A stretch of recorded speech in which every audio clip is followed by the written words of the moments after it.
Para a questão 5R, nós temos o que no nosso enunciado?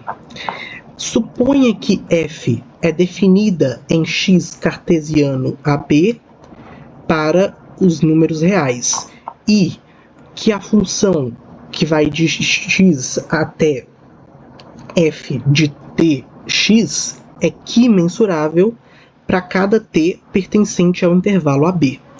Suponha também que para algum t índice 0 e um t índice 1 em AB, a função x tendendo para f de x t índice 0 é integrável em x, e que a derivada parcial de f em relação a t existe em x t índice 1, e que existe uma função integrável g em x tal que f de xt menos f de xt1 dividido para t menos t1 é dominado por essa função g de x para todo x pertencente ao conjunto x e para todo t pertencente ao intervalo AB com t diferente de t1. Assim, nós temos que a derivada da integral de f de xt em relação a x, dmi de x, para quando o t é igual a t índice 1, vai ser igual à integral da derivada parcial de f de xt no ponto t1, dmi de x. Então, nós temos o quê?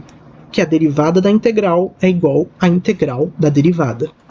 E aí, nós começamos definindo uma função f maiúsculo de t, que seja igual à integral de f de xt dmi de x.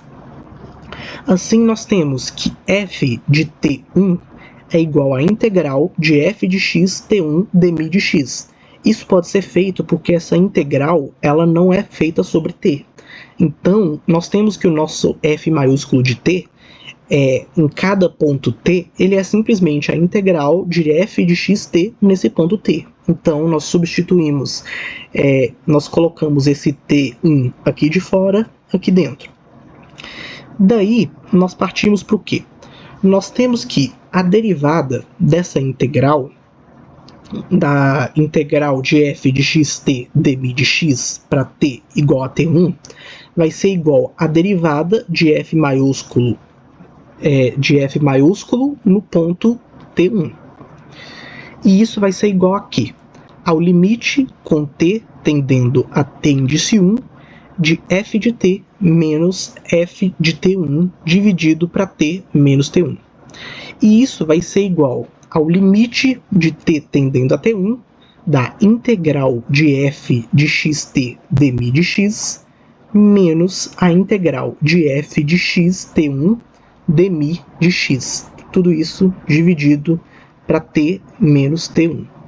Isso é equivalente a dizer que nós temos o limite de t tendendo a t1 do que? Da integral de f de xt menos f de x1 t1 dmi de x.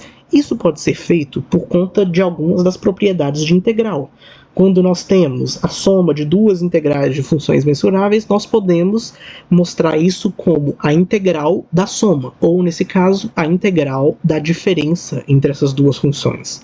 Então, nós vamos ter aqui a integral de f de xt menos f de x t1 dmi de x, dividido por t menos t1.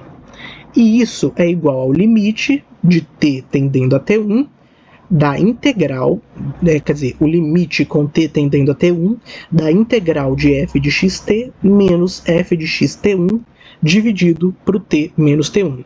Esse t menos t1 pode ser passado, na verdade esse 1 sobre t menos t1 pode ser passado para dentro do sinal de integral, novamente, porque a nossa integral é em função de x, não de t. O t funciona como uma constante nesse caso, o t menos t1. Então, nós podemos transferir esse valor para dentro da integral. Então, finalmente, nós temos que, pelo corolário 5.7, nós podemos passar esse limite t tendendo a t1 para dentro do sinal de integral.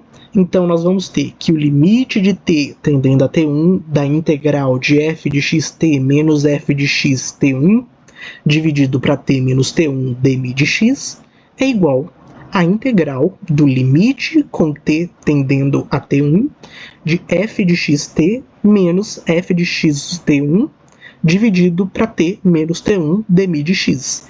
E nós temos que esse limite é a definição de uma derivada num ponto.